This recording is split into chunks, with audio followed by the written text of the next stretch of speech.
Quando Deus, no segundo discurso divino, quando Deus fala lá no final do livro de Jó, capítulo 39 e 40, se não me engano, ele traz duas figuras mitológicas. E duas figuras mitológicas que representam caos, que representam a desordem, que representam a falta de controle. E a forma como Deus descreve essas figuras mitológicas é como uma criatura dele. É como uma criatura em que ele tem domínio, que ele exerce um controle absoluto, embora os próprios seres humanos fiquem, digamos, totalmente desnorteados e desorientados diante de tal realidade caótica. E, aparentemente, Deus faz isso para mostrar para Jó que, mesmo diante daquele caos, da coisa sem sentido, que inclusive afeta os animais selvagens, e esse é um tema muito comum também no livro de Jó, em que Jó continuamente se identifica com animais selvagens, meio que distante da civilização e daquilo e da ordem, daquilo que faz sentido. Em meio a isso tudo, Deus, ele ali está em controle. Deus tem um propósito. Deus, por mais que a gente não entenda, visa ali algum bem, algum fim para todas as coisas. Bibotalk e a Associação Brasileira de Cristãos na Ciência apresentam BTcast ABC2.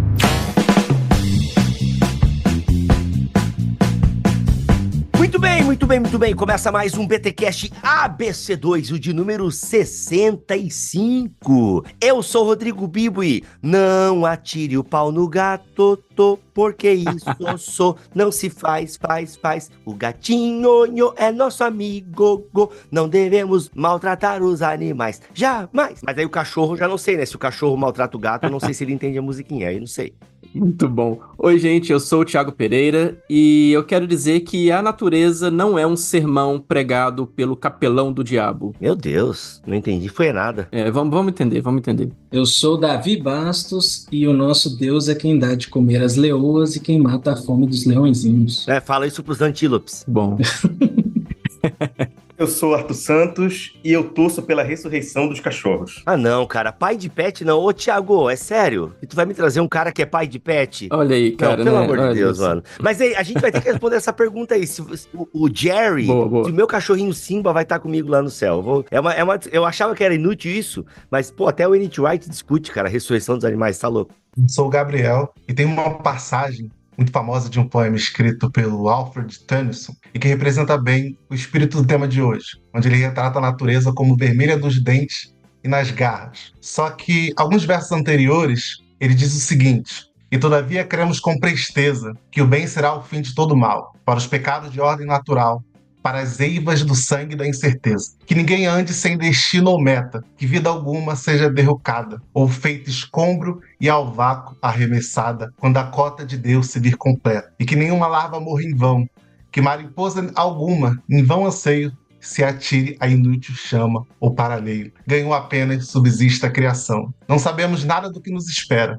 Creio, porém, que o bem é de descer. Um dia, enfim, a todo ser e todo inverno abrir-se em primavera. Meu Deus, esse foi mais um BTcast ABC2. Gente, estamos aqui com um timaço de pensadores, filósofos, tem um monte de gente inteligente e eu e o Thiago aqui, para falarmos, Thiago, de natureza sanguinária, Deus e o problema do sofrimento animal. Aliás, esse é um título melhor pro episódio, né? Deus e o problema... vai ficar muito grande, né? Então vai ficar natureza sanguinária mesmo. E é um tema, né? Tipo assim, mano, a galera tá pensando sobre isso, né? Como lidar com o problema do sofrimento animal. Que, aliás, que sofrimento que é esse? É a própria... Como é que é quando o mais forte come o mais fraco? Que é natural da natureza? Os mais fortes sobrevivem? Será que é isso mesmo, né? Não, o que é essa cadeia? Essa cadeia alimentar da própria natureza, né? Igual o Mufasa come o antílope que vira grama, que alimenta os antílopes e que quando morre...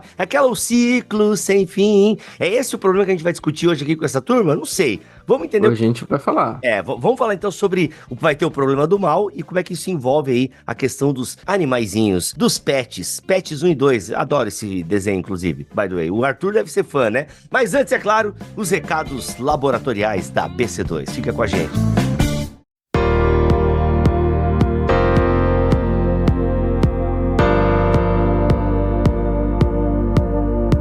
E nos recados laboratoriais dessa semana, Thiago Pereira, o que tem para nós? Gente, muito bom. Vamos conversar um pouco, porque a gente tem muita coisa sempre para anunciar aqui para vocês. E você que nos acompanha já conhece os diversos cursos disponíveis pela Academia ABC2, né? A gente tem o curso Cultivando o Jardim, Pedagogia, Teoria e Prática e muitos outros, né? A gente tem até um curso gratuito de introdução sobre fé e ciência. Quem não conhece, corre lá no nosso site para conhecer. Mas eu quero anunciar agora que a Academia ABC2 está lançando o programa de cursos avançados. Gente, o programa de cursos avançados da Academia ABC2. As inscrições já vão estar abertas para 3 cursos incríveis dentro desse programa, que são a História das Relações entre Fé e Ciência, Cosmos e Criação, a Sinfonia Cósmica, e Cosmovisão Cristã e Teologia Natural. Gente, você pode conhecer mais sobre esses cursos na nossa live de imersão que está salva no YouTube, e essa live foi realizada, né, com os professores do curso. Então, você quiser conhecer mais, entender o que é esse programa de cursos avançados e quais são os cursos que estarão inclusos dentro disso, né? Confira lá a nossa live no nosso canal do YouTube. Gente, mas a gente também quer falar sobre outras iniciativas da ABC2, né? A gente quer falar sobre ciência e sapiência, que vocês também já devem conhecer. E para você que trabalha com educação no ensino médio, ou conhece alguém da área, conhece alguém que está ligado a alguma escola, o Ciência e Sapiência é um material inovador que vai além do ensino tradicional. Gente, o Ciência e Sapiência, ele não prepara só os alunos para discussões em diversos temas contemporâneos, mas ele também é focado em despertar a sede pelo conhecimento, o conhecimento virtuoso. Então, se sua escola ainda não utiliza Ciência e Sapiência, você está perdendo uma oportunidade incrível. Você pode pedir agora a apresentação desse material e ver como que ele pode transformar o aprendizado na sua escola, tá bom? Para mais informações, também visite nosso site. A gente tem um site só para o Ciência e Sapiência, então procure lá que você vai encontrar, e o link está aqui na descrição do nosso episódio. E como já temos anunciado aqui também nos últimos BTcasts, tá, gente? As inscrições para a 4ª Conferência Nacional dos Cristãos da Ciência, né? A nossa CN4, estarão abertas em breve e você não pode perder, vai ser muito bom. A CN4 tá chegando esse ano. Já tem o tema, Thiago? Acho que não tá divulgado ainda o tema, mas a gente vai divulgar em breve mesmo, e vai ser... Mas as inscrições já vão estar abertas? As inscrições vão estar abertas em breve também. Em breve? E vai ser em Belo Horizonte nos dias 14 a 17 de novembro, então as datas estão marcadas, reserve a data, fique de olho nas passagens, reserve suas passagens e só vem, gente, vai ser bom demais. A gente tá junto. Tá, qual é a data, Thiago? Qual é a data? 14 a 17 de novembro, em Belo Horizonte. BH, gente, muito queijo. Já tem um endereço, pelo menos, pra falar pra galera? Porque BH é grande, né? E é bom, vai ser no bairro, pá. Aí é bom ter um lugar também pra galera poder reservar o hotel. Não, a gente vai divulgar, eu creio que em breve a gente já tá divulgando tudo isso, com as inscrições abertas, com o local e com o tema, com tudo bem definido, programação e tudo mais, tá bom?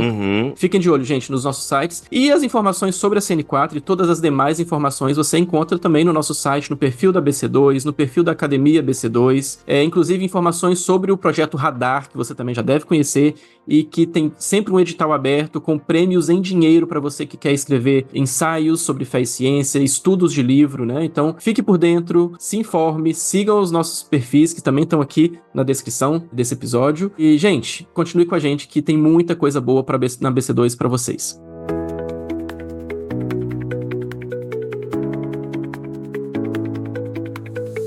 Muito bem, Tiago, Gabriel, Davi e Arthur estão aqui para a gente falar um pouquinho sobre natureza sanguinária, o problema do mal no que diz respeito ao sofrimento animal. Ó, Tiagão, não faço nem ideia para onde essa conversa vai. Eu sei que tem um problema sério, que é o problema do mal, mas eu quero saber para onde essa conversa vai. Então, ó, entrega os microfones deste BTcast para você. Então, vão com calma, porque eu sei que a gente tá com 3 cabeção aqui. Muito bom, Bibo, valeu. Gente, esse tema, ele é impressionante, né? É um tema difícil. A gente já falou aqui no BTcast, a gente já foi falado mais de uma vez, né? Sobre o problema do mal. Todo mundo que trabalha com apologética cristã, todo mundo que trabalha com filosofia cristã de alguma forma, né? Que gosta desse tema, sempre está envolvido aí com, talvez, o grande dilema da humanidade, que é o problema do mal. A gente já falou sobre isso aqui antes, vocês já ouviram sobre isso antes, mas existe uma faceta, talvez existe uma perspectiva do problema do mal, que nem sempre a gente se dá conta, ou nem sempre a gente tem respostas para ela, que é talvez o que a gente pode chamar, e que o autor do livro coloca, né, como o problema darwiniano do mal, né, o problema do sofrimento animal, e de como que a gente pode entender o fato de que na natureza existem processos que são dolorosos, existem processos que envolvem sofrimento, e que todos os seres vivos, todos os animais estão envolvidos nesse sistema, né, nesse processo de sofrer dor, de passar pelo mal de alguma forma. Como que a gente pode entender o problema do mal a partir da experiência dos animais, né? Do fato de que os animais existem e sofrem mal, sofrem dor, eles sofrem de alguma forma, né? Então é uma perspectiva do tratamento do problema do mal, e para isso eu trouxe aqui o Davi, o Gabriel e o Arthur, né? Eu vou deixar o Davi falar rapidinho, porque o Davi, ele é o editor da série Filosofia e Fé Cristã que trouxe esse livro, né, Davi? Explica um pouquinho aí para quem nunca ouviu falar sobre essa série que está sendo lançada com a editora Ultimato. Fala aí pra gente um pouco. Obrigado, Thiago. Então, é uma alegria muito grande estar aqui mais uma vez com vocês, com o Thiago, o Bibo, o Gabriel, o Arthur. A série Filosofia e Fé Cristã é um projeto que foi sonhado aí desde 2020 de publicar livros em português de filosofia analítica da religião e de teologia analítica ou teologia filosófica analítica. O que são essas obras? Elas são obras de referência acadêmica no ambiente anglófono, né, dos países de fala inglesa, e elas são obras que têm uma complexidade mais profunda do que muitas que às vezes a gente tem acesso. Então elas vão tratar um problema, vão esmiuçar esse problema analiticamente, vão então ver ali o significado dos termos, quais são os argumentos, quais são os fundamentos. E aí a gente tentou trazer assuntos que não tinham em português, muitos assuntos, muitos livros de diferentes assuntos nesses campos. Então nós já publicamos esse livro, Natureza Sanguinária, publicamos sobre ciência e religião, um debate entre o Dennett e o Plantinga, publicamos também uma introdução à teologia analítica, uma introdução à filosofia da religião, da abordagem mais analítica, e também Discurso Divino, que é filosofia da linguagem, sobre a fala de Deus, e vamos lançar agora o livro Fé Ritualizada, que é de filosofia da liturgia. E também lançamos Oração de Petição, uma investigação aí filosófica da eficácia da oração. Em que sentido pode-se dizer que uma oração pode mudar a ação de Deus, né? Então, a gente tentou trazer, então, vários assuntos, vários temas, livros que podem aí enriquecer a igreja brasileira, né? Não necessariamente a gente concorda com tudo que esses livros estão falando, não é esse o nosso objetivo. Nosso objetivo é trazer um debate que muitas vezes não chega aqui, uma literatura mais especializada que muitas vezes não chega aqui, né? E a gente está, então, mais preparado para se engajar com esse debate de alto nível. Excelente, excelente. E é muito bom. E assim, nós temos hoje 3 filósofos aqui, gente. Isso é um time, assim, realmente, como o Bibo falou, um time de gente cabeçuda que tá aqui para falar com a gente sobre esse assunto. Mas olha, esse assunto também é para você, esse assunto também é para leigos, é para aqueles curiosos, aqueles que já buscaram respostas e não encontraram, né? Tinham perguntas que não foram respondidas e talvez estejam aí caminhando há muitos anos com uma pergunta não respondida. Talvez você consiga responder, pelo menos em parte, né, essas questões. A gente sabe que a gente não encontra respostas definitivas e não são exaustivas, né? Mas elas ajudam a gente a começar a tatear e encontrar alguma coisa. E eu não sou da filosofia, eu sou um mero biólogo, como eu sempre falo aqui em outros episódios, mas isso me interessa muito, né? E, na verdade, quando a gente lida com as questões de criação e evolução, por exemplo, existem muitas questões que são colocadas, questões que são relativas à leitura de Gênesis, leitura dos dias, né, da idade da Terra e tudo mais. Existem diversas questões sobre se, de fato, o relato da evolução, né, a teoria da evolução é uma teoria que está correta ou não, como que as pessoas lidam com tudo isso. Existem muitas questões abertas que são colocadas, mas sempre que eu me deparei com essa questão específica, foi uma das questões, talvez, são uma das questões mais difíceis que eu já percebi e que eu confesso que eu nunca encontrei respostas muito boas. Então, aquela coisa, a gente deixa isso em suspensão, pelo menos a minha atitude sempre foi essa, né? Deixar a coisa em aberto e falar, uma hora talvez eu encontre um argumento bom para isso. E que é, de fato, a questão do problema darwiniano do mal, o problema do mal nos animais, né? O problema do sofrimento animal. Eu queria ouvir de vocês, assim, né? Que talvez vocês possam contextualizar para o nosso ouvinte que problema é esse? Talvez esse problema nunca passou pela cabeça de quem está nos ouvindo, né? Mas existe esse problema, né? Isso é um problema que alguém carrega, né? Tipo, pra quê, né? Deixa isso pra lá, isso não existe, esse problema. Mas é um problema pra muita gente, né? Queria ouvir de vocês de onde vem esse problema, quando surgiu, né? Se surgiu com Darwin, se surgiu antes de Darwin, se é uma coisa mais recente. Talvez aí o Gabriel e o Arthur possam nos esclarecer um pouquinho. Bem, eu diria que dentro da filosofia, quando nós falamos sobre problemas, normalmente os problemas são colocados para uma certa tese que é sustentada por certas pessoas. E o que nós estamos considerando aqui é um Deus que nós consideramos que é onipotente, onisciente, e completamente bom. E, contemporaneamente falando, dentro dessa discussão se Deus existe ou não, surge uma objeção, que é uma objeção, digamos, uma objeção contra a verdade do teísmo, ou contra a existência de Deus, que foi renovada em virtude de novas descobertas da ciência moderna. Em primeiro lugar, eu quero considerar o seguinte: como seria possível demonstrar a inexistência de algo? Uma forma de demonstrar a inexistência de algo é com base na ausência de indicadores que estariam presentes caso essa entidade realmente existisse ou mesmo tivesse existido. Por exemplo, imagine que alguém aqui alegue que ocorreu uma chuva torrencial há 1 hora atrás, enquanto, digamos, eu estava dormindo. Se essa afirmação é verdadeira, seria esperado que, ao observar ali a rua através da minha janela, eu visse ela molhada. E se ao olhar a rua, eu vejo que ela está seca, então eu tenho uma razão para duvidar da verdade de que houve uma chuva torrencial. Então, argumentos dessa forma normalmente são utilizados para contestar a existência de Deus com base no problema do mal. Então, normalmente os argumentos do mal, eles partem da ideia de que, assim como a chuva resultaria de uma rua molhada, digamos, um ser onipotente, onisciente, totalmente bom, caso existisse, o mundo seria um lugar melhor, um lugar sem tanto mal e sofrimento. E especificamente, o que aconteceu após Darwin? Após Darwin, a ciência moderna nos deu inúmeras revelações, digamos assim, interconectadas sobre a origem e o desenvolvimento evolutivo da Terra e das espécies. Pense, por exemplo, as descobertas e estudos de fósseis. Elas revelaram que uma história evolutiva gradual extremamente longa de espécies mais simples até mais complexas. E a partir disso, nós sabemos que houve uma enorme quantidade de mal na Terra. Por quê? Porque bilhões de criaturas não humanas sofreram desastres naturais, a selvageria da predação, várias doenças, dor, a morte durante milhões de anos. Só que não para por aí. Nós também sabemos que, hoje em dia, que biomas inteiros de animais existiram e deixaram de existir.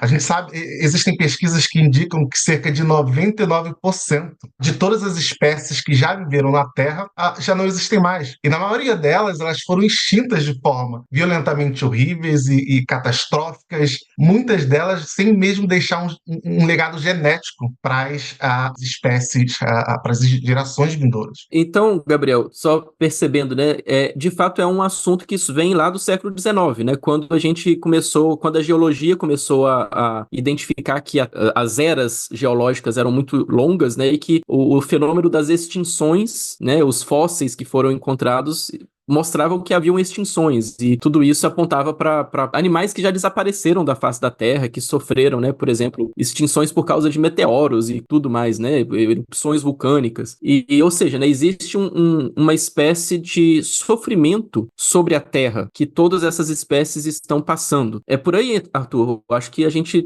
tem mais alguma coisa que a gente pode pensar, assim, sobre como que esse assunto foi se desenrolando e talvez como que os teólogos lidaram com isso no começo?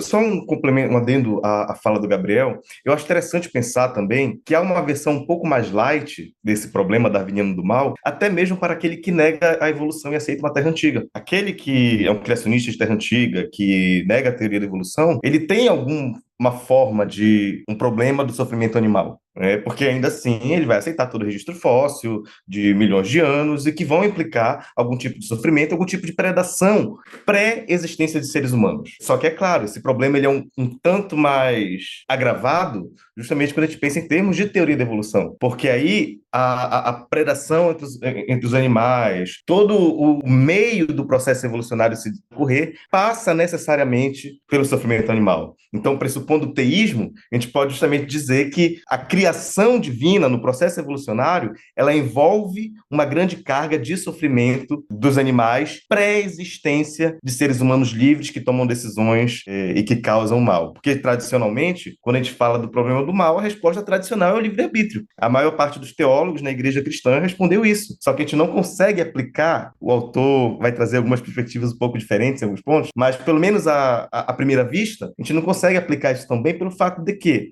os animais simplesmente estavam sofrendo ao longo de um processo evolucionário milhões de anos antes de aparecer qualquer ser humano. E isso foi logo percebido no século XIX. O autor, o Michael Murray, ele relata vários cristãos e não cristãos lidando com essa questão do problema do mal ainda no século XIX. E me parece que esse problema, ele continua até hoje, assim, no sentido de que, principalmente no campo das ciências naturais, muita gente continua tendo uma dificuldade, tem uma dificuldade muito grande de se envolver com o teísmo, né, como uma forma de fé em um Deus, justamente porque não conseguem conciliar a existência desse sofrimento com a existência de um Deus todo-poderoso e bom, né? Tem até um autor que chama isso de uma carnificina evolutiva, né? E o fato dele não crer em Deus, justamente porque a leitura que ele faz da natureza é que a natureza, ela tá debaixo de uma carnificina evolutiva. É um argumento pesado, né? E a minha entrada, agora eu vou explicar a minha entrada sobre o capelão do diabo que eu disse lá na minha entrada, né? Que esse fenômeno foi observado, né? E foi pensado pelo próprio Darwin, quando ele olhava para os fenômenos na natureza, como ele olhava para a relação entre seres vivos que implicavam de alguma forma sofrimento e como que esse processo ele era um processo difícil. Ele dizia, né, que os sofrimentos de milhões de animais inferiores ao longo de um tempo quase infinitos são aparentemente inconciliáveis com a existência de um criador de bondade ilimitada, né? Então é uma frase do Darwin, era uma dificuldade que ele tinha realmente de conciliar isso, né? Porque era uma percepção de que havia um sofrimento quase eterno para os animais, quase infinito, né? E aí ele fala sobre essa estrutura da natureza, e ele fala, olha, um capelão do diabo poderia escrever um livro incrível sobre os trabalhos desajeitados, desperdiçadores, ineficientes e terrivelmente cruéis da natureza, né? Então, se você olha para a natureza e olha para esses processos que podem ser interpretados por muitas pessoas como processos ineficientes, processos desajeitados, desperdiçadores, né? Porque parece que há um desperdício muito grande. Então, se você for contar essa história da natureza, você pode ser um capelão do diabo e dar um sermão sobre isso, né? Porque parece que Deus não tá ali. Então, acho que a grande dificuldade que nós temos até hoje, para muita gente que rejeita o teísmo, o sofrimento animal ao longo de todos esses milhões de anos, né? Então, nós temos aqui algumas nuances, né? Por um lado, tem esse problema que o Arthur está ressaltando, que vem aí desde sempre, o problema do mal aplicado aos animais, né? E a principal resposta ao problema do mal é o quê? Livre-arbítrio. Então, o mal é decorrente de escolhas.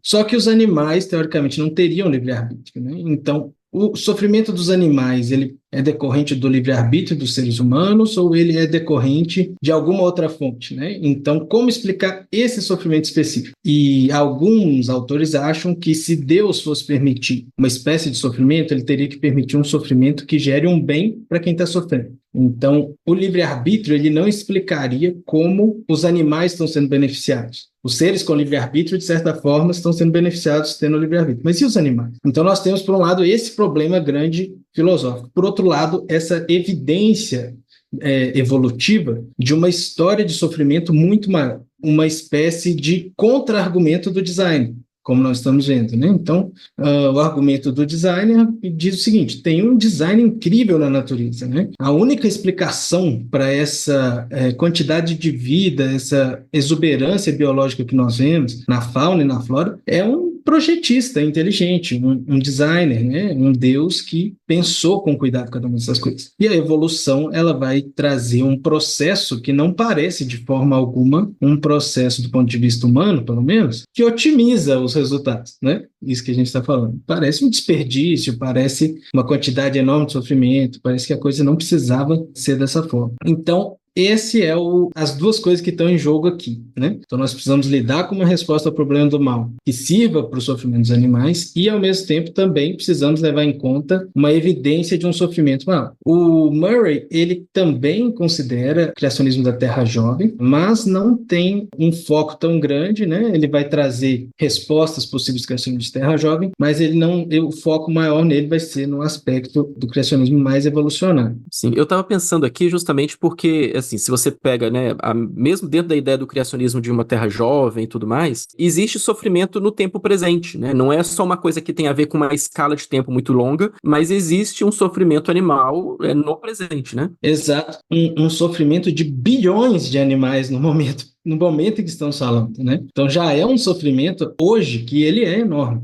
né? Agora, a queda, ela é aí uma grande explicação, né? A queda dos seres humanos gerou sofrimento dos animais. E ela é uma explicação mais fácil para o criacionismo de Terra Jovem, que negaria o sofrimento animal antes da queda, entende? Então, o criacionismo evolucionário, ele vai ter que afirmar que tem sofrimento animal antes dos seres humanos surgirem. Já tinha morte, já tinha, muito antes da espécie humana surgir, já tinha sofrimento. Então, esse é um problema específico para o criacionismo evolucionário, que o criacionismo de Terra Jovem, ele pode dizer o seguinte, não, o sofrimento surge a partir daquilo. Tem, claro que vai ter, todos vão ter contra-respostas, problemas, mas por isso que tem uma questão aí específica para a postura evolucionária. Eu só queria complementar isso que o Davi mencionou, porque assim, o ponto é que o criacionismo de Terra Jovem, ele consegue reduzir tudo a uma explicação do livre-arbítrio. Ele pode explicar todo o sofrimento presente dos animais, dos bilhões de animais que sofrem hoje, seja pela indústria, seja pelos maus tratos,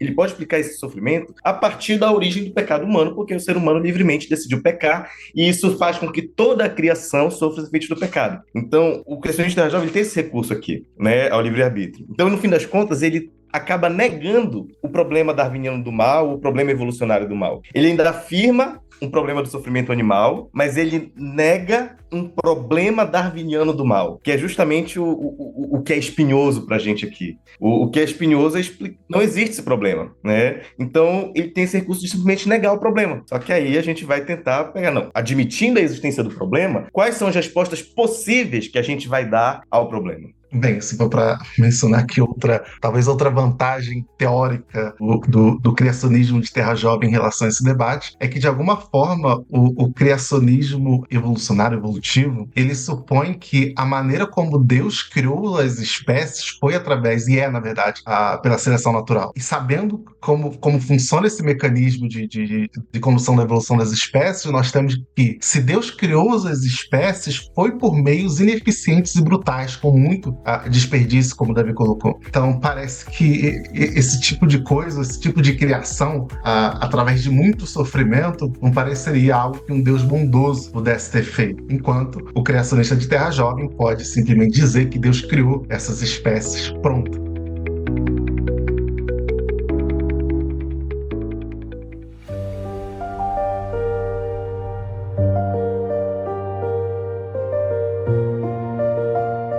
Então, acho que a gente tem um argumento definitivo contra o criacionismo evolucionário. Alguns usam como? Alguns usam assim. Tem várias bibliografias. Então, interessante, né? Porque é um problema muito sério para o criacionismo evolucionário, porque parece que não tem uma resposta, né? Mas então o livro vai tratar disso, né? Ele traz algumas respostas. Eu quero começar a ouvir de vocês se realmente, né? Quais seriam essas respostas possíveis, ou se o autor realmente consegue trazer alguma resposta possível, se a gente consegue admitir uma interpretação que envolva o processo evolucionário, o processo evolutivo ao longo de bilhões de anos, e nesse caso Deus permite o mal, ou Deus permite o sofrimento desses animais que sofreram em toda uma escala de tempo que o ser humano nem existia, sequer existia, então a queda sequer existia, né? Pelo que eu entendi ali, o autor ele traz algumas perspectivas, né? Você quer dar uma palhinha assim, inicial sobre quais são essas, depois a gente tenta esmiuçar um pouco mais. Então, Tiago, a primeira resposta que nós vamos ter é a resposta de Descartes, né? A resposta cartesiana e suas reformulações neocartesianas. Olha só. O que o Descartes dizia, René Descartes, lá no século XVI?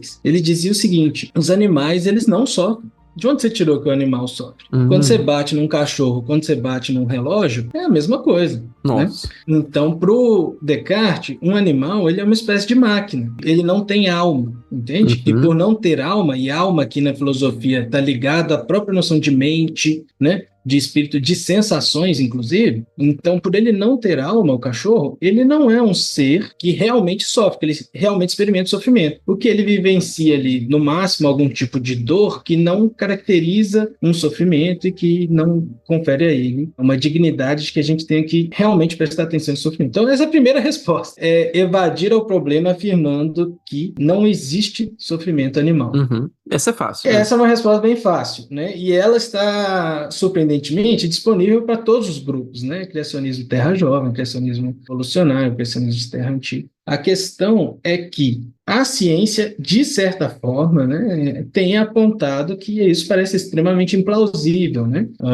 Parece extremamente implausível a gente afirmar que um animal realmente não sofre, né? Então, o que o Murray vai ter que fazer? Ele vai ter que caracterizar o que é a dor, o que é o sofrimento, para a gente entender isso. Então, essa é a primeira opção, né? O cartesianismo. Parece que está envolvido nisso muito de uma percepção antropocêntrica, né? Talvez antropomórfica, da gente colocar nos animais aquilo que a nossa percepção, né? Então, é uma interpretação muito em cima do que nós sentimos e do que a gente infere que outros não sentem, né? Curioso isso. E é curioso você mostrar que isso vem do Descartes, sendo que esse problema surgiu de forma mais elaborada no século XIX, né? Então, na verdade, essa ideia de como os animais sofrem é bem anterior, né? A questão é unir a questão do sofrimento animal com o problema do mal. E aí a gente tem um problema maior que surge, né? Mas continua aí, vai lá. Isso. O Descartes não tinha um problema darwiniano, mas ele já tinha um problema de sofrimento animal para lidar.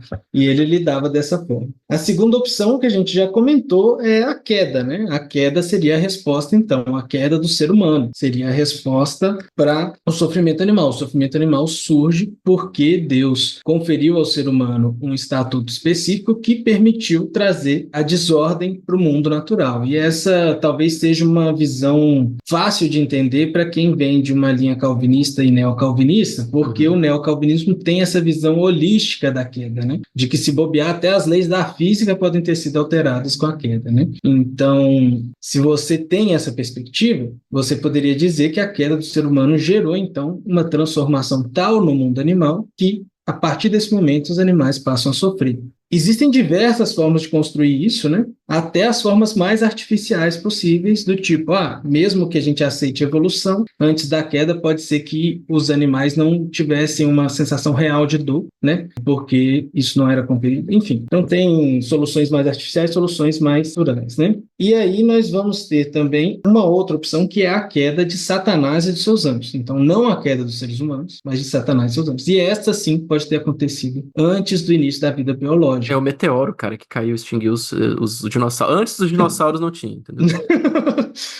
Não, nesse caso, aí você já estaria tirando o potencial dessa causa Dei, ele usa essa expressão causa Dei para essas respostas. Entendi. Da queda dos anjos, porque a ideia é justamente colocar a queda dos anjos como um evento antes da existência de qualquer vida animal. Então, teria aquele problema, o ser humano só passou a existir depois, né? A queda só pode ter ocorrido depois que já tinha sofrimento. Não, a queda de Satanás pode ter ocorrido muito antes, né? Até da criação do cosmos. E que isso talvez seja uma explicação, nem que envolva o próprio problema darwiniano, mas o problema do mal como um todo, né? Tipo, a existência do mal, né? Que já tem a ver com essa queda de Satanás e os anjos, né? De alguma forma. Isso, sim. Eu ia mencionar que justamente essa causa Dei, né, da queda de Satanás, muito antes da existência de qualquer vida animal, ela é uma resposta que está bem presente em vários autores na tradição cristã, pelo menos mais recente. Tu pega aí algo parecido, tem diferença com relação ao que o Murray trabalha no livro, mas algo semelhante é defendido pelo C.S. Lewis, no problema do sofrimento dele. O Alvin Plantinga traz uma resposta semelhante para lidar com o contexto geral do problema do mal,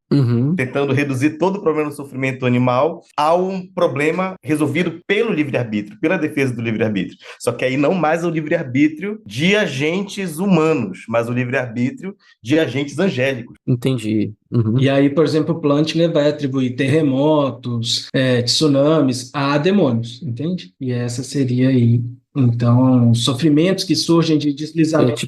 É um mal que desencadeou no mundo por causa da queda que veio por causa do livre-arbítrio desses seres angélicos, né? Todo deslizamento de terra que causou sofrimento para algum animal foi causado por uma ação livre de um demônio, entende? Entendi. Eu acho que, ou mesmo, Deus pode ter dado controle ao mundo de tal tipo que esses seres angélicos literalmente e diretamente causem, por exemplo, um deslizamento de terra. Exatamente. A biologia cósmica do C.S. Lewis, ela traz algo do tipo, quando a gente vai parar para ler ela direitinho. Verdade. Gente, Perelandra, leiam a trilogia cósmica, que é uma das coisas mais incríveis que você pode ler. Uma força medonha, desculpem, gente. Mas melhora depois do primeiro? Mentira.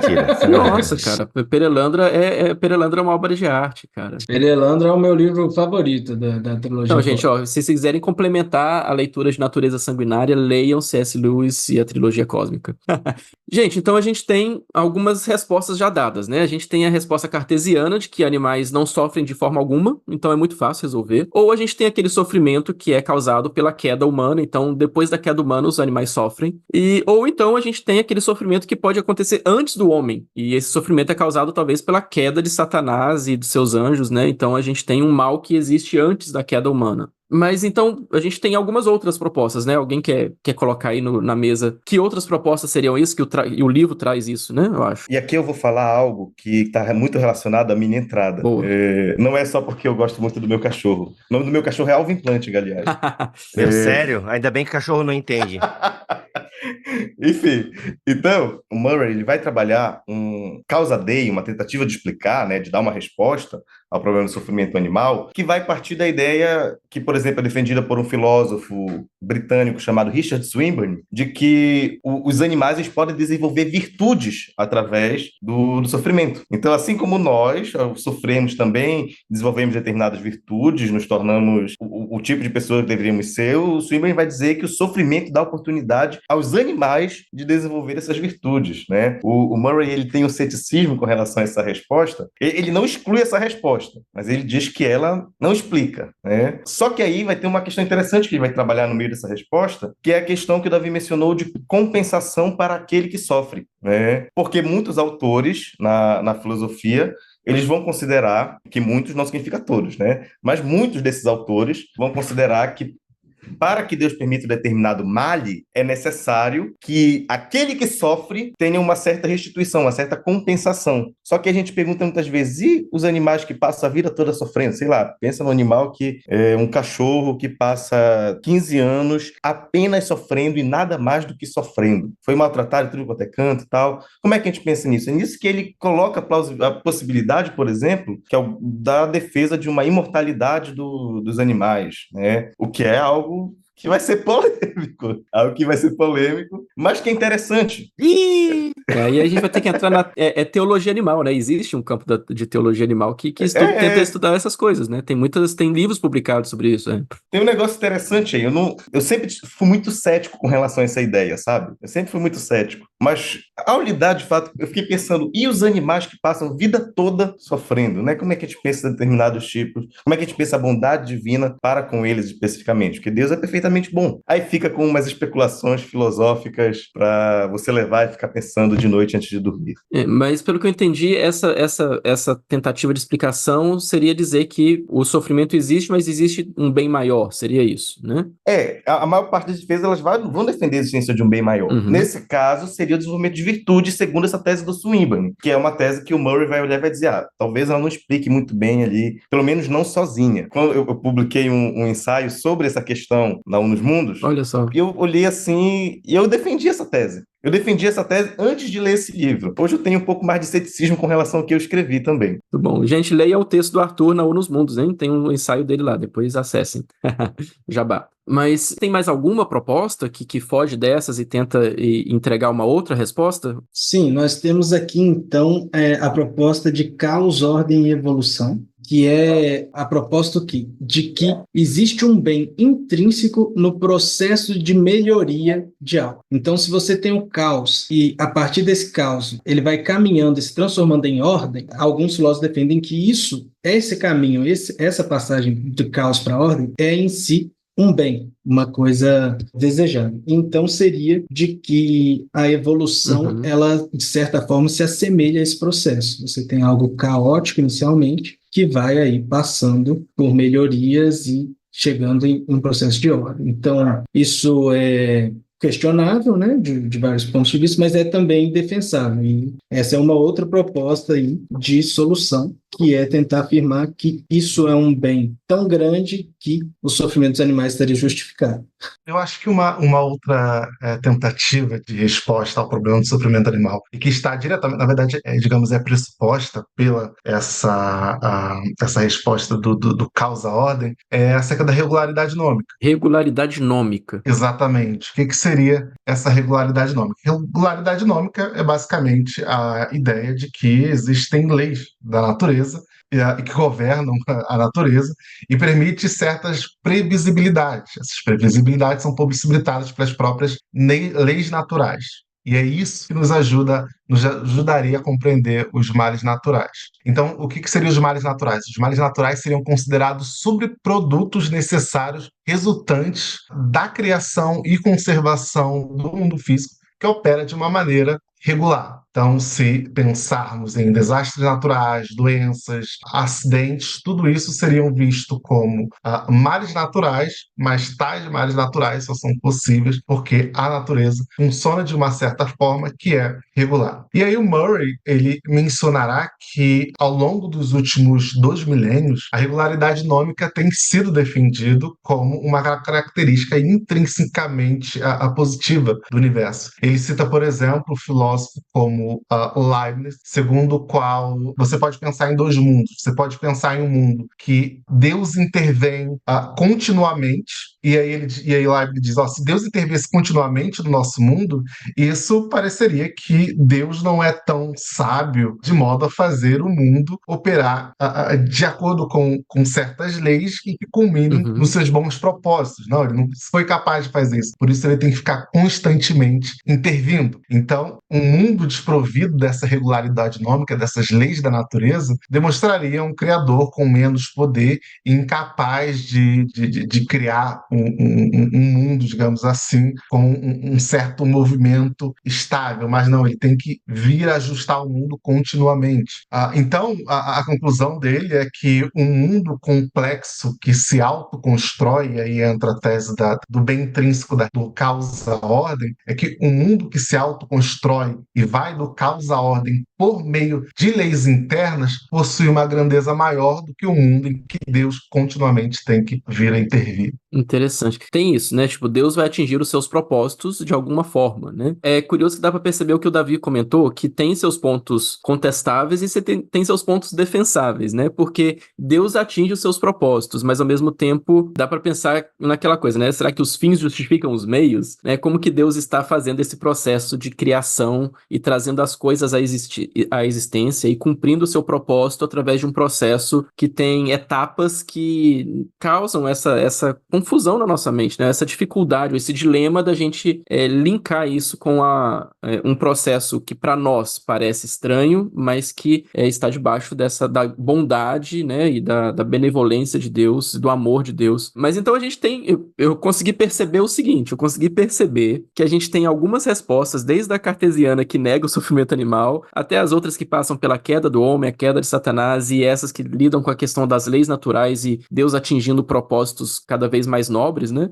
Quer dizer, todo propósito de Deus é nobre, mas propósitos que vão do caos para a ordem, mas todas elas, então, não são respostas definitivas, obviamente, né? E elas têm suas dificuldades. Mas o que o Murray faz no livro, então? Ele vai pegar isso e ele problematiza de alguma forma e depois ele traz ele faz uma sopa aí no final. O que ele faz com isso? A metáfora da sopa é interessante, né? O Murray, ele traz aqui essas várias respostas, e algumas delas vão ser até inconsistentes umas com as outras, né? Por exemplo, a resposta que é por causa da queda dos seres humanos é incompatível com uma resposta, por exemplo, do caos para a ordem. Agora, essas teses, elas podem ser combinadas de algumas maneiras. Tanto é que no final do livro, o que ele vai fazer é justamente buscar combinar essas teses de maneira a elaborar uma resposta mais defensável. Então, se, por exemplo, ele vai olhar e vai dizer que a tese da regularidade nômica sozinha não consegue justificar a permissão de Deus para o sofrimento animal ao longo do processo evolucionário, mas quando eu conjugo a tese da regularidade nômica com talvez a ação de seres angélicos que caíram, ou então a tese de que a criação se desenvolve do caos para a ordem. Quando eu vou conjugando, eu consigo uma resposta mais defensável a esse problema. Claro, eu perco a simplicidade da hipótese, eu estou postulando uma conjunção de várias hipóteses, mas eu estou tentando lidar com aspectos que uma hipótese não consegue lidar, mas a outra talvez consiga. Porque o que ocorre? A forma como ele avalia cada uma dessas teorias propostas é a partir de certos critérios. Critérios que são conhecidos e bem estabelecidos na literatura sobre o problema do mal. E eu acho que esses critérios podem nos ajudar aqui a analisar e entender cada uma dessas propostas. Mas, normalmente, ele vai mencionar que uma teodiceia, uma causa de uma resposta ao problema do mal, desse tipo específico que envolve sofrimento animal, deve satisfazer 3 condições. Ele vai dizer que as condições explanatórias, a condição epistêmica e as condições morais. Então, o que é interessante? Em relação às condições explanatórias, ele basicamente dirá que o estado de coisas ou a situação descrita que explica o sofrimento ou que visa explicar o sofrimento animal deve implicar no sofrimento animal. Sim. Por exemplo, se a gente pensa na resposta de que os animais vão desfrutar de um paraíso eterno. Até então, nada disso exige que eles sofram. Eles podem ir para o paraíso, mas, a princípio, eles não precisam sofrer. Nós podemos pensar na condição epistêmica. A condição epistêmica estabelece que uma teodiceia deve ser, digamos, coerente com o que sabemos. Então, no contexto do sofrimento dos animais, existem certas teodiceias ou causa-deis propostas, mas muitas delas entram em conflito com o conhecimento científico estabelecido. Por exemplo, a gente pode mencionar aqui a teodiceia que sustenta que o sofrimento dos animais é o resultado do pecado de Adão e Eva. Isso parece que vai contra a evolução biológica que explica o sofrimento como resultado da seleção natural e coisa do tipo. Só que, além do mais, a gente também tem as condições morais. Uma teodiceia, ela deve demonstrar que Deus tem razões moralmente suficientes para permitir a existência do mal relevante. Digamos, pense agora na resposta de que o que explica o mal natural é a queda de Satanás e seus seguidores, os demônios, junto talvez com um certo controle que Deus deu ao mundo a eles. Algumas pessoas podem questionar que não parece um motivo razoável Deus permitir tanto sofrimento apenas para que o diabo e seus demônios tenham controle sobre a natureza. Então, é necessário que haja, digamos, algo que realmente justifique a permissão de um certo mal. E aí, por fim, existe aquela condição de particularidade que os nossos colegas trago aqui. É que, para que uma teodiceia seja boa e faça sentido, essa condição, e aí eu coloco essa condição de particularidade dentro ali da condição moral, é que a teodiceia não deve demonstrar apenas que certos indivíduos que sofrem vão ser compensados pelo seu sofrimento, mas deve demonstrar que absolutamente todos os indivíduos vão ser compensados. Porque uma outra resposta comum ao problema do sofrimento animal é, digamos, Deus permite o sofrimento animal para os seres humanos hoje em dia ter combustível fóssil, digamos assim. Aparentemente, se essa for a resposta, então os animais não desfrutam, os milhares de animais que já existiram não desfrutam de tal bem. Eu preciso demonstrar especificamente por que ou como que o animal desfruta. E por essa razão, parece que o Murray ele tenta propor uma teodiceia que envolve vários tipos de respostas, porque na medida que uma resposta é postulada, individualmente ela não parece satisfazer todos esses critérios. Então ele precisa reunir uma série de respostas que vão demonstrar como que em conjunto satisfazem esses critérios e explicam por que existe tanto sofrimento animal. É interessante porque ele parece ser muito honesto em reconhecer que não tem uma resposta fácil e que nenhuma resposta pode ser simplista demais, né? Na verdade, a gente vai precisar fazer esse processo que você falou de conhecer as dificuldades, então, e também me parece que ele é muito honesto nisso também, né? De tratar os argumentos oferecidos pelos ateístas e não pelos teístas, né? Assim, de olhar que, olha, os ateístas estão oferecendo argumentos difíceis, então a gente precisa lidar com eles e reconhecer que são problemas legítimos. Ou seja, não é só, isso aí é a visão do ateu, então deixa isso pra lá porque ele tá errado, né? Não é simplesmente falar que o ateu está errado e pronto, né? A gente precisa lidar com esses argumentos e, obviamente, não são todas as pessoas que vão lidar com esses argumentos, né? Porque, no final das contas, grande parte da igreja, grande parte dos evangélicos, talvez, né? E dos leigos não estão nem um pouco... Na verdade, eu acho interessante esses episódios que a gente grava porque a gente coloca problemas na cabeça das pessoas que as pessoas não tinham, né? E depois fala, durma com esse barulho, né, Bibo? A gente fala... Mas aí o cachorro vai estar no céu ou não? Quero saber se eles vão ter céu. Vai ter céu céu pro cachorro. Que a gente já tem pastor alemão, né? Vai ter céu pra cachorro ou não?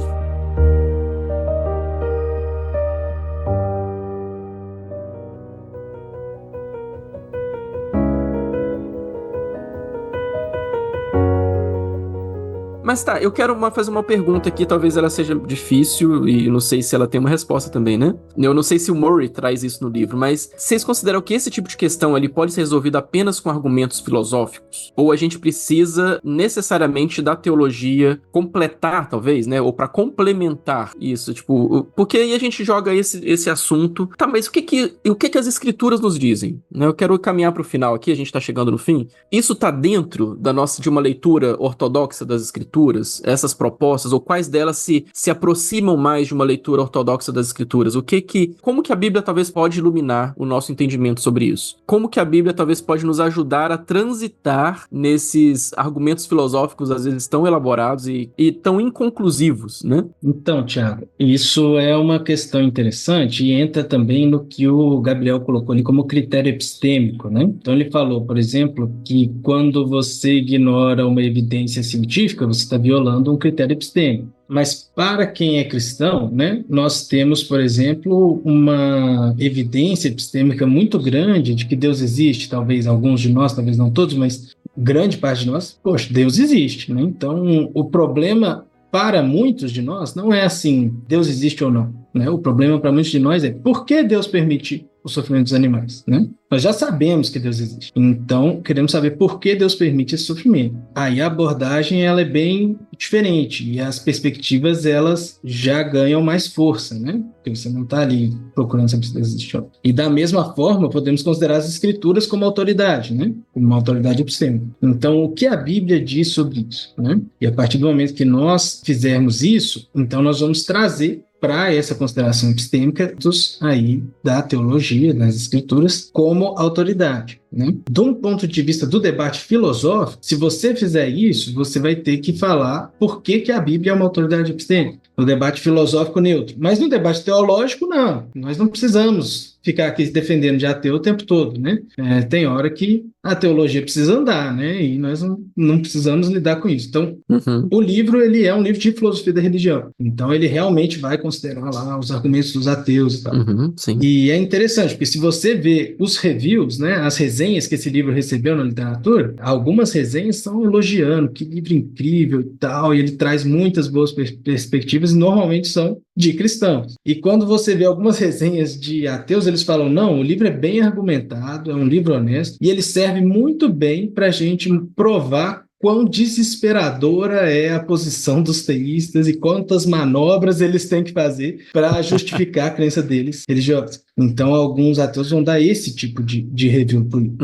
Então, o debate público, o debate filosófico, nós vamos ter que ir lá, vamos ter que tentar ver o que o ateu está dizendo, por que não tem fundamento, como que a gente fundamenta isso. Do ponto de vista teológico, o livro é útil para a gente ter essas caminhadas. O que a Bíblia diz, como a gente pode responder, né? E sem tanto essa preocupação de Deus existe, Deus não existe, né? A gente já assume que ele existe, vamos dizer, dentro de um círculo teológico. Muito interessante. E realmente, né, a gente vendo essas resenhas assim, a gente vê como que pro teísta fala, nossa, olha que coisa boa, né, temos bons argumentos, e pro ateu fala, olha quanto contorcionismo que eles estão fazendo buscando argumentos que no final são inconclusivos também de alguma forma. Eu acho que isso também serve de talvez um conselho, né, pra gente lidar com essas questões com humildade, de reconhecer que existem coisas que estão de fato fora da nossa alçada de fechar, né, assim, a questão de conhecer a mente de Deus, né? Apesar de nós termos a mente de Cristo, mas a gente não consegue absorver tudo, né? Assim, essas questões que são mais transcendentes, talvez, a gente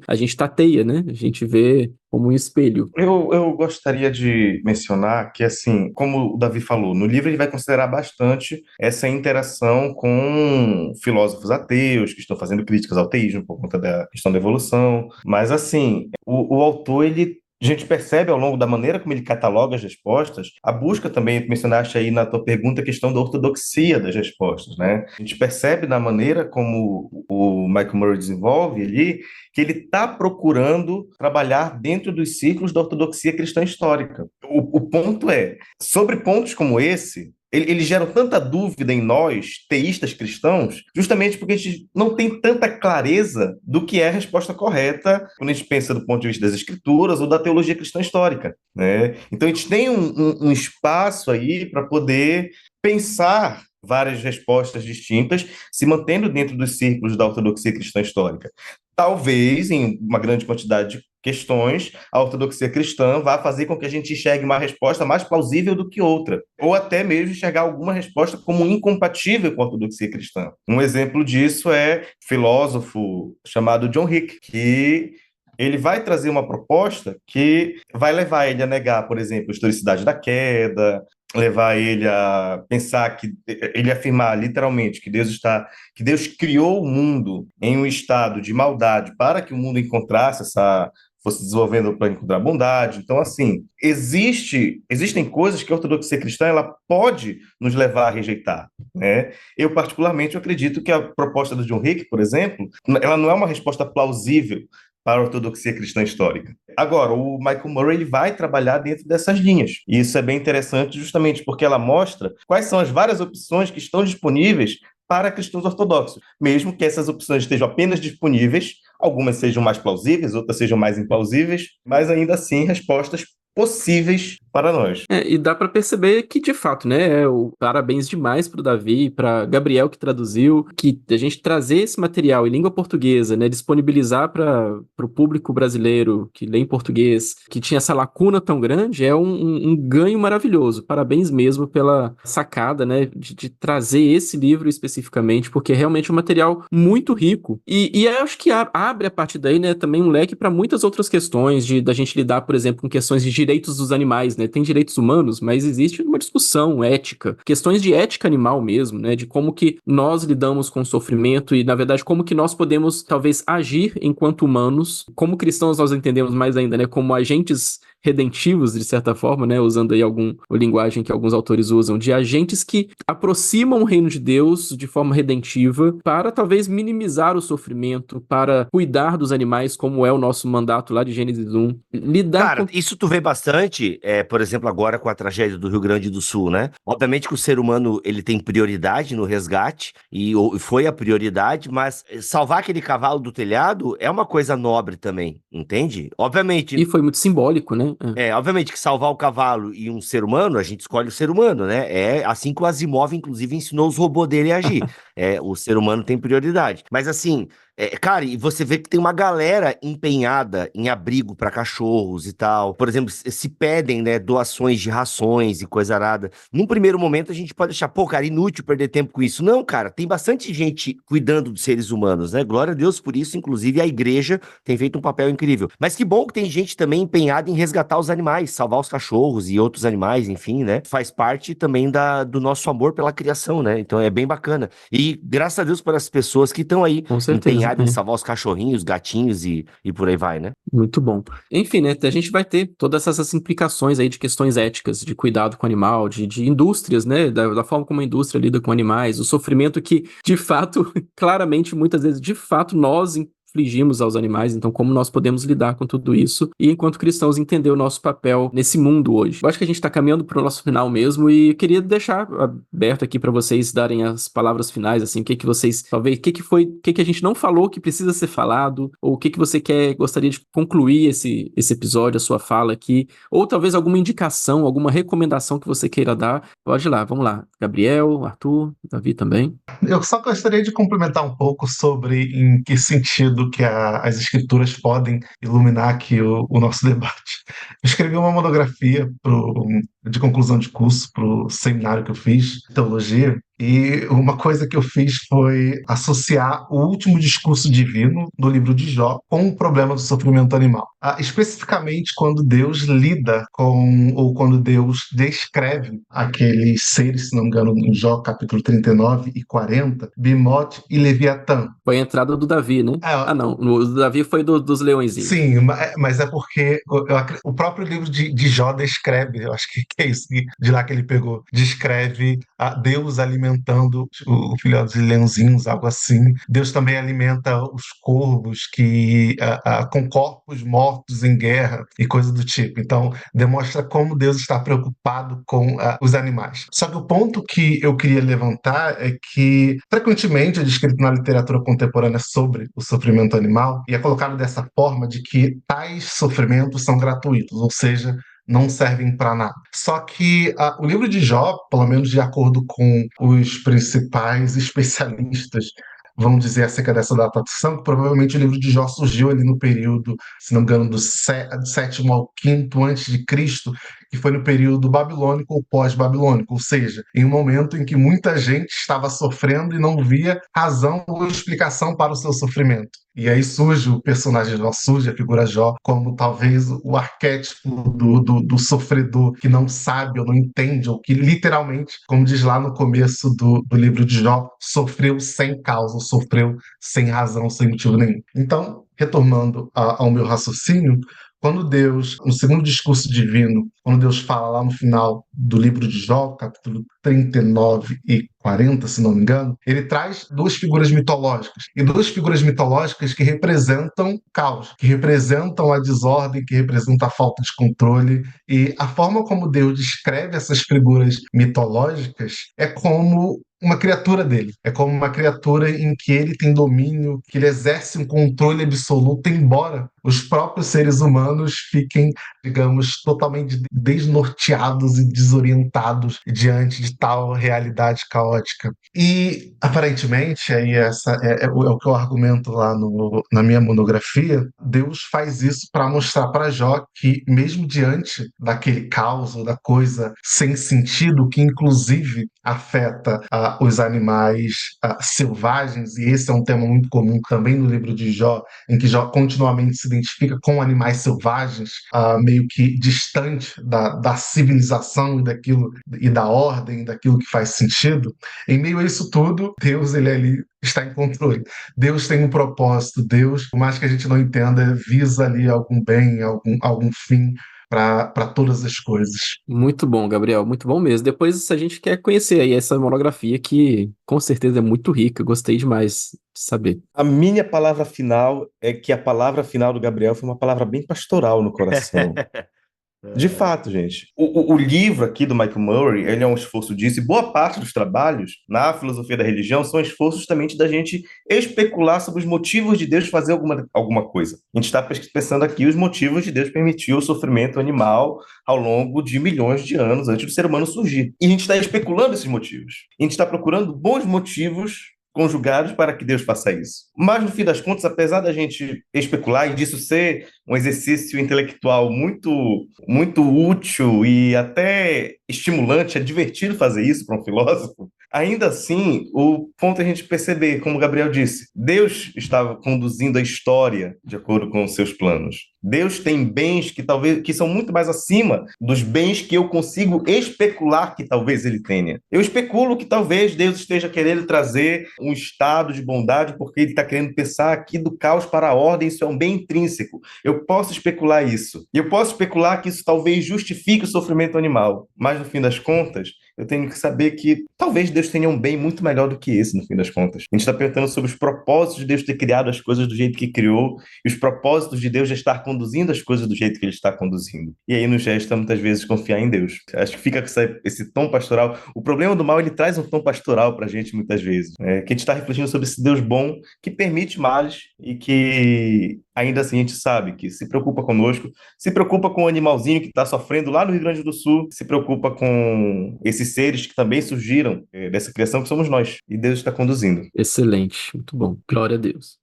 Tem pouco a acrescentar aí ao que vocês falaram, mas puxando um gancho aí do que o Tiago falou, o Gabriel, o Arthur, um nome aí filosófico, para quem quiser se aprofundar no assunto, que tem muito a ver com o que a gente está falando, é teísmo cético, né? Então, teísmo cético aí seria uma outra possibilidade de resposta ao problema do mal, que ele afirma que nós não temos condição epistêmica de avaliar os motivos de Deus para permitir o mal. Ainda assim, Deus possui motivos, né? Então, é um teísmo, ele acredita que Deus existe. E ele é cético com relação à capacidade humana de conhecer os motivos de Deus, né?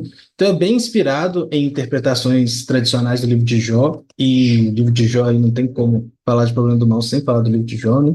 É essa defesa, então. Eu tenho uma paz de espírito de que Deus sabe o que ele está fazendo. Eu tenho uma paz de espírito, Deus sabe o que ele está fazendo. Quem sou eu para ensinar a Deus, para questionar, né? E o que a gente faz aqui na filosofia é um exercício de tentar especular, de tentar pensar nos motivos que Deus poderia ter, mas talvez a gente nunca vai chegar numa resposta e talvez nem mesmo quando estivermos num corpo glorificado na glória, a gente tenha a capacidade de entender o motivo de Deus ter permitido os males desse universo, se for algo que simplesmente está muito além da compreensão de um intelecto como o nosso, sabe? Intelecto limitado. Então, isso é uma posição aí na filosofia normalmente chamada de teísmo cético, né? Tem muita literatura sobre isso também, quem quiser se aprofundar. Entregando, então, para os nossos leitores um pouco de paz depois de toda essa discussão. Legal, muito bom. Amém, glória a Deus. Coisa boa. Mas o livro aqui em questão foi o Natureza Sanguinária, Deus e o Problema do Sofrimento Animal, do Michael Murray. Olha aí, bonito, tem uma caveira de que bicho que tá na capa aqui, vocês sabem? Davi sabe. Tem É um leão. É um leão? É um leão. Ah, pode crer, mano. Eu tenho quase certeza que é um leão. Lembrei do... Não, cara, é muito parecido com o que tá lá na caverna do Scar. E, aliás, se tá na caverna do Scar, deve ser o crânio do Mufasa, by the way. Tava que era o dinossauro. Né? Deus o livre. Mas nossa, enfim. cara. Agora vai ter o Mufasa live action, você viu? O filme mais desnecessário do século. Exato, mais uma coisa inútil da Disney. Mas Disney, se quiser patrocinar nós, a gente retira o que disse. Mas Vamos desnecessário.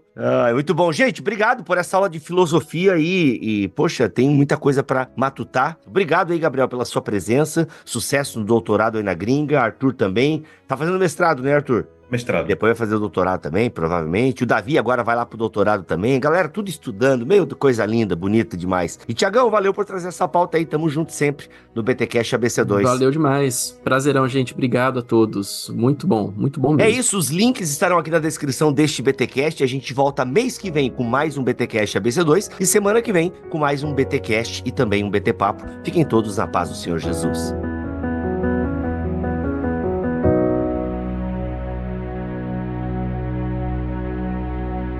Este podcast foi editado por Bibotalk Produções.